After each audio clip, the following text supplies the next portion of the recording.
ఉన్న బంగారాన్ని విడిపించి ఆ రోజు ఆన్లైన్ రేటుకే మేము కొంటాం. Sharma gold company. నమస్తే, వెల్కమ్ టు సుమన్ టీవీ. నేను మీ యామ్ని. ప్రస్తుతం మనతో ఉన్నారు ప్రముఖ ఆధ్యాత్మికవేత్త, జ్యోతిష్య రత్న డాక్టర్ శ్రీమతి కోనాల భాగ్యలక్ష్మి గారు ఉన్నారు. అమ్మతో మనం మాట్లాడదాం. నమస్తే అమ్మ. నమస్తే అమ్మా.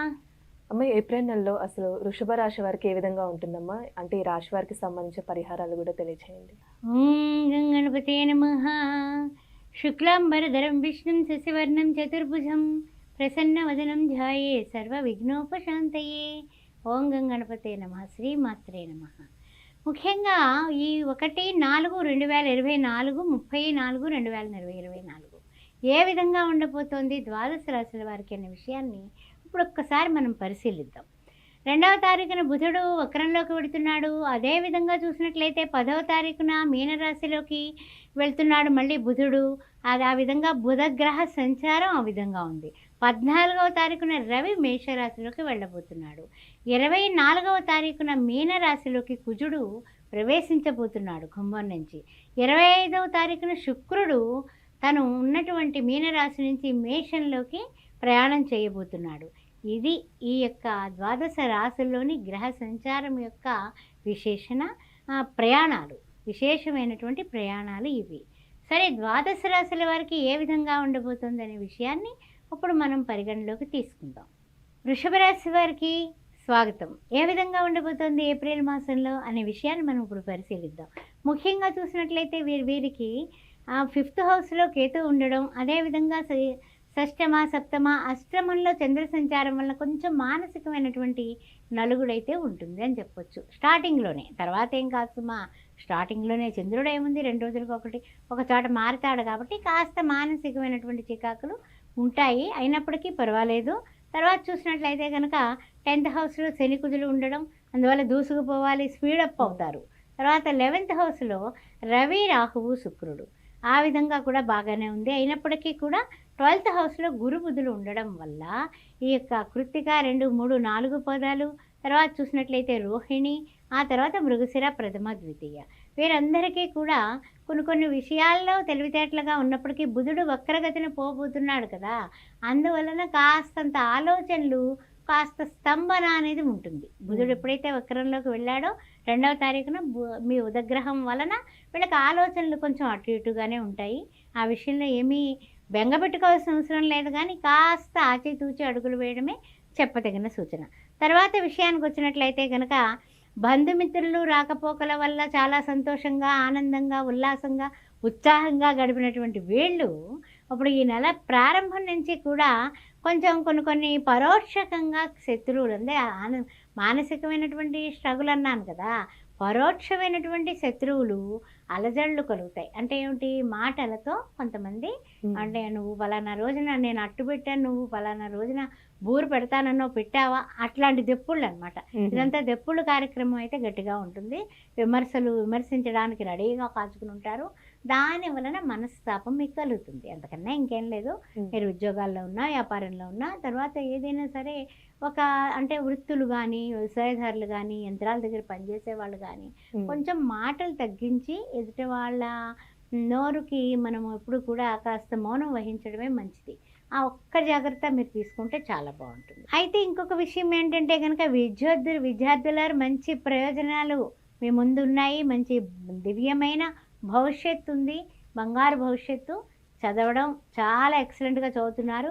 ఇంకా గట్టిగా ప్రయత్నం చేయండి, సక్సెస్ మీ వెంటే ఉంటుంది. విద్యార్థులారా, మీకు ముఖ్యమైనటువంటి సూచన ఇది వృషభ రాశిలో ఉన్నవారికి.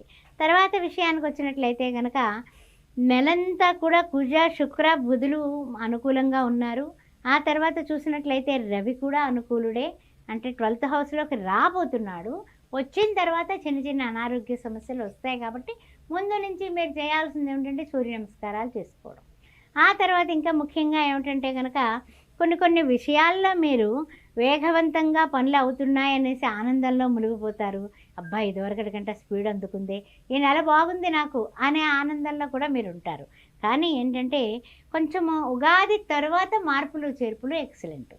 ఉగాది వరకు ఒక రకం, ఉగాది తర్వాత ఒక రకం. అదే ఆదాయం 2, వ్యయం ఖర్చు చూస్తే 8, ఏం డోకా లేదు, బ్రహ్మాండంగా ఖర్చులు ఉంటాయి. అదేవిధంగా రాజపూజ్యం 7, అవమానం చూస్తే 3. అందువల్ల పర్వాలేదు, హ్యాపీ. మనం ఎప్పుడు రాజుల్లాగే ఉంటాం. వృషభ రాశి వారు యార్ విన్నర్ కింద లెక్క, అంటే అంత రాజపూజ్యత ఉంది. అలానే అమ్మ, ఇప్పుడు వివాహానికి సంబంధించి రాశి వారికి ఏ విధంగా ఉంటుంది, అలానే భార్యాభర్తల మధ్య సంబంధం అనేది ఏ విధంగా ఉంటుంది, సంతానం పరంగా అసలు ఎలా ఉంటుందమ్మా? ఓకే అమ్మా, తప్పనిసరిగా చెప్తాను. అయితే ఏంటంటే వీళ్ళకి ఉన్నంతలో పిల్లలు బాగా చదవట్లేదు, లేకపోతే ఇంకా బాగా చదవండి, రాత్రి పగలు చదవండి, తెల్లవారుజామున లేచి కూర్చోబెడితే వాళ్ళు నిద్రపోవడం, దీని వలన వీళ్ళు చికాకు వచ్చేసి కేకలేస్తూ ఉంటారు వృషభరాశి వారు. అందువల్ల ఆ టెన్షన్స్ తీసుకోకండి. ఫస్ట్ మీరు కేకలు వేసి అలా ఇలా అంటే మళ్ళీ మీ భార్యాభర్తల మధ్య సయోధ్యత దెబ్బతింటుంది. తల్లి ఎప్పుడు పిల్లల్ని మాట అంటే ఊరుకోదు, ఆ విషయం బాగా గుర్తుపెట్టుకోండి. అందువలన కొంచెం ఆ విషయాల్లో జాగ్రత్తగా ఉండడం చెప్పదగిన సూచన.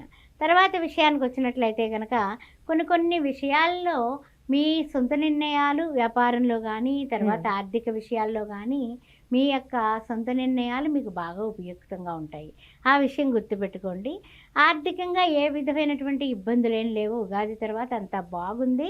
అయినప్పటికీ కూడా కొంచెం నిరుద్యోగులు అంటే ఏమిటంటే కనుక మంచి వీలైన సమయం. నిరుద్యోగులు యత్న ప్రయత్నములు గట్టిగా చేస్తే ఉద్యోగస్తులు అయిపోతారు. ఇందులో తిరగలేదు. శుభం, మంచి జరుగుతుంది. తర్వాత ఇంకొక విషయం ఏంటంటే కనుక బంధుమిత్రులందరూ కూడా మీకు చాలా హెల్ప్ చేస్తారు. ఆ విషయంలో కూడా చాలా సంతోషంగా, ఎందుకంటే కనుక మనం ఎక్కడికైనా వెళ్ళినప్పుడు ఏ విషయంలో అయినా సరే, వివాహాది శుభకార్యాలు అయి ఉండొచ్చు, ఏదైనా ఇల్లు కొనాలి అమ్మాలనుకోవచ్చు, ఏదైనా స్థల మార్పిడి అయి ఉండొచ్చు, ఏదైనా సరే దేనికైనా సరే పలానా వాడు మా వాడు ఉన్నాడంటే ఆ మన వాడు మనకు పనికి రావాలి కదా.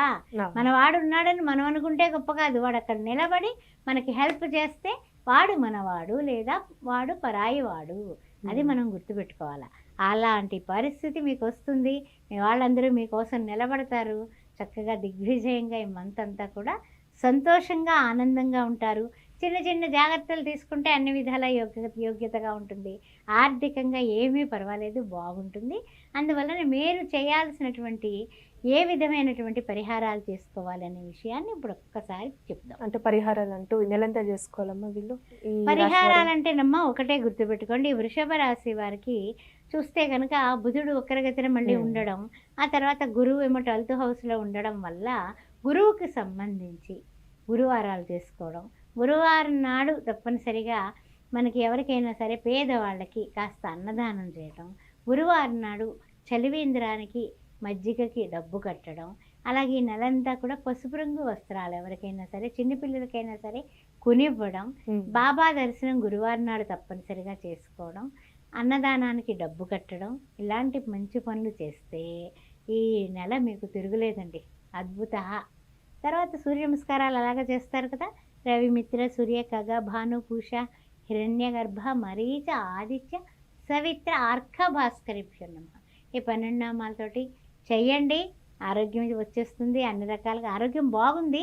ఇంకా బాగుంది. 12th హౌస్లోకి రవి వస్తున్నాడు కాబట్టి కొంచెం ఆరోగ్యం జాగ్రత్త. చాలా చక్కగా తెలియజేస్తారమ్మా. ధన్యవాదాలు. శ్రీమాత్రే నమః. సుమన్ టీవీలో మీ పర్సనల్ అండ్ బిజినెస్ ప్రమోషన్స్ కోసం కింది నెంబర్కి కాంటాక్ట్ చేయండి.